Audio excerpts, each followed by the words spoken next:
ትግራይ ዝተፋላለየ ዓይነት ማዕድን እትውንን ዓዲያ ነይራ ብኩንታላት ዝግመት ወርቁን ተኣርዩ ናብ ዝተፈላለዩ ቦታታት እዩ ዝለኣኸላ ግን ከምዚ ትርእይዎ ዘለኹም ካብ ምዕራብ ትግራይ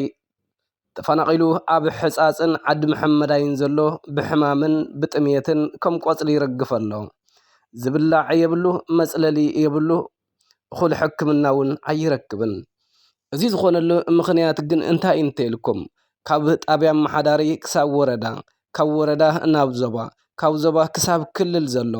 ምንም ዓይነት መፍትሒ ዘይብሎም መራሕቲ ጥራሕ ንደሞዞም ዝሓስቡ እንተዘይኮይኖም እምበር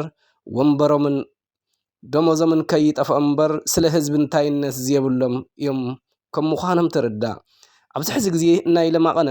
እዞም ጀጋኑ ኣሕዋትና ናብ ዓዲ መሐመዳይን ናብ ሕፃፅን ወሪዶም ነቱ ተሸጊሩ ዘሎ ህዝብና ንኽርዳእ እንዳገበሩ ዝረኣናዮም ብጣዕሚ ደስ ዝብል ስራሕ እዮም ሰሪሖም እዞም ጀጋኑ ኣሕዋትና እዚኣቶም መጀመርያ ግዜ ንሕፃፅ ወሪዶም ኣብ ሕፃፅ ተሸጊሩን ንዘሎ ህዝብና ናብ ማሕበራዊ ሚድያ ብምቅላዕ ንኽርዳእ ዝገበሩ ጀጋኑ ኣሕዋትና ዝለዓለ ክብርን ምስገናን ኣለና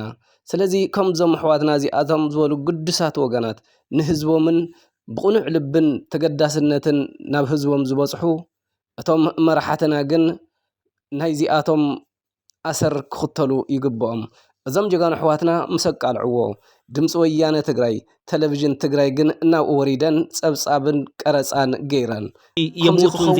የሞቱ ዜና ግን አዲስ አይደለም ከ2015 ዓመተ ምህረት ወዲህ በዚህ በሕፃጽ እስከ 350 የሚደርሱ ዜጎች ህይወታቸው ስለማለፉ መረጃዎች ያሳያሉ ከሐምሌ 2017 ዓመተ ምህረት ወዲህ ባሉት 5 ወራት ብቻ 50 ሰዎች ህይወታቸው አልፏል